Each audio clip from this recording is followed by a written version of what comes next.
Parce que, vu d'abord le caractère régional, presque tous les pays de la sous-région sont présents. Toutes les délégations sont là, même si elles ne sont pas au nombre. Et au niveau de l'intégration, c'est un grand brassage que nous observons. Brassage entre anglophones, brassage entre francophones d'une part, et brassage entre chrétiens catholiques et chrétiens protestants méthodistes.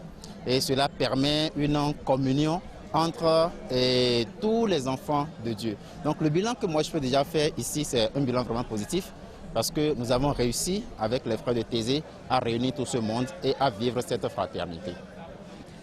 Je voudrais dire que à mi-chemin, à mi-parcours de ce pèlerinage, je suis vraiment ravi de l'ambiance qui règne ici au collège Père-Pierre. D'abord sur le plan convivial. Parce que c'est un miracle de la rencontre des cultures. Plusieurs cultures de la sous-région déjà, mais aussi d'une manière internationale. Et c'est comme si on se connaissait depuis toujours. Donc la première réussite, c'est cela.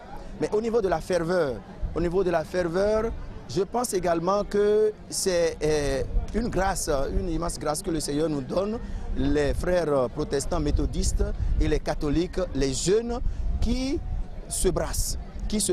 Et c'est un signal fort pour le monde entier que c'est possible l'unité.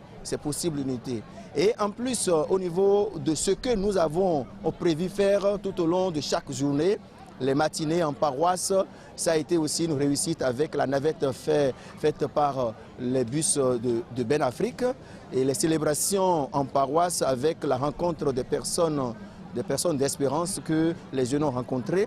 Ici, et en milieu du jour, après le repas, la prière commune et avec le silence qui s'impose d'une manière naturelle. Nous savons tous que les Africains n'aiment pas se taire, mais voilà, nous avons senti qu'il y a de la profondeur malgré la ferveur extérieure.